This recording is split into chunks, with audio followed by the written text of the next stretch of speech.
Welcome to This Is How We Create, a show that digs deeper into the creative life of contemporary artists of color. Discover what feeds their creativity and how they found or are finding their artistic voice. Through these intimate and candid conversations, you'll gain insights into the lives of creative professionals of color that are hard to find anywhere else. Welcome back to This Is How We Create. My name is Martine Severin, your host. Today, I am coming to you with something that's a little bit different than what we normally cover on a mini episode. And that's because I feel in some ways that today's episode is all about the process of becoming. Michelle Obama wrote about it. It's something that we all experience. It's also something that is hand in glove with the human experience. And so today I'd love to share some thoughts with you about becoming and about how we all change as individuals. This starts with a story, and this story is all about me and my husband heading to the Berkshires in Western Massachusetts. So one July morning, the light fell just a little bit differently through the windshield of our car while we were heading to the Berkshires. I really remember how the light fell golden and slanted like honey poured slow through the windows. We were driving to the Berkshires with the windows rolled down just enough to let in just a great breeze. The day was perfect. The summer air was perfect. It was warm and thick with possibility, and especially the kind of possibility that makes everything feel like a promise. We even had fresh mozzarella that was made that morning, as well as basil. So as you can imagine, we were getting ready to have the kind of meal that you remember decades later. And it was there in that moment of peace when I was looking out the window, seeing the countryside go by, that my husband turned and looked at me and said something that I have been unable to forget. And I think it was after I had gotten a new job. And now this new job, I was making about 20% more than I was previously. And so to that, he said, you have to be careful because when you get more money, when you get more successful, you change. Well, just like that, the golden light that was falling through the window felt really different. And I was thinking, how dare he suggest that I would lose myself, my fabulous self? The thing about being an artist, the same tension exists. As you grow in your craft, as you start to find success, as your work evolves and your audience grows, there is this pressure. Now, this pressure, sometimes it's external. People start telling you what to sell or what kind of work to make or what this client would like. They're going to tell you what's trendy.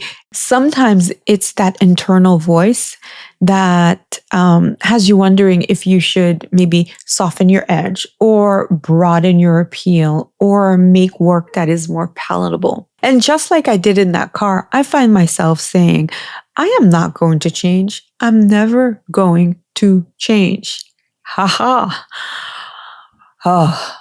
But the reality is you will change. Your art will change. Your perspective will change. And your technique will deepen. And when all of that happens, you're not betraying yourself. It's just you're participating in growth. So then the question isn't about whether or not you'll change. The question is, will you change into the artist you actually want to become? Because there's a difference between evolving and losing yourself. And then there's the difference between growing your craft and abandoning your voice. There's a difference between learning new techniques and forgetting where you come from. But maybe for you, staying true never means forgetting the stories that maybe your grandmother told you or the stories that made you want to create, to be an artist, to be a creative in the first place. But maybe it's about holding onto the raw honesty that made people stop and watch your work in the first place. Maybe it's remembering where you started, not for the likes or for the sales or for the recognition, but because something inside you just had to come out. Your roots, the soil in which your creativity grows, the experiences that shape you, the culture that raise you, the struggles that strengthen you, the joy that sustain you, these aren't necessarily obstacles to transcend. They're really the foundation of who you are. So as you can guess, we have to let our work evolve. We have to let our style mature. And we have to let success change how we live, right? But don't let any of that change why you create or whether your stories matter. Don't let anyone convince you that authenticity, that's a hard word for me. I always struggle over it. Authenticity is too niche, too specific, or even too much. Did you know? Now, this is a non sequitur, but stay with me. But did you know that the Mediterranean Sea was once dry land? The Grand Canyon was carved by persistent water. Everything changes, but the rivers don't apologize for the path that they take. In the same vein, change into the artist you want to become, not the one someone else thinks you should be.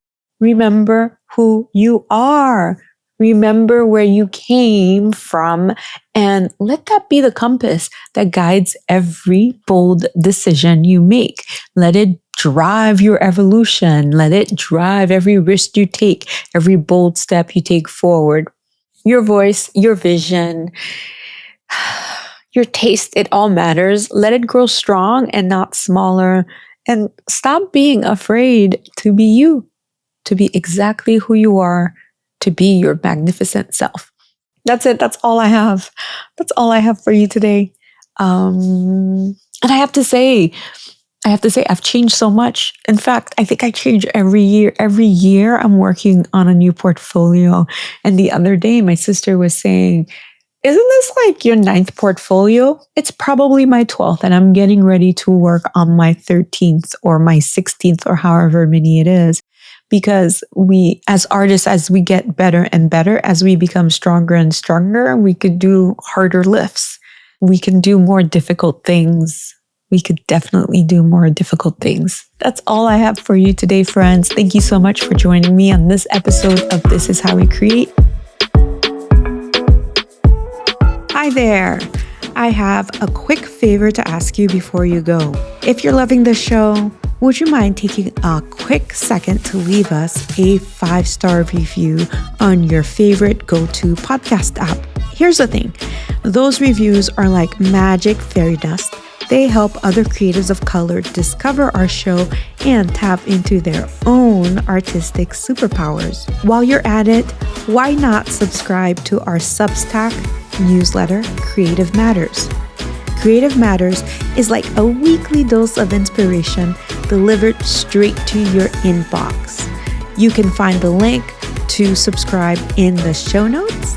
All right, that's all that I have for you today. I can't wait to see you on the next episode. Bye.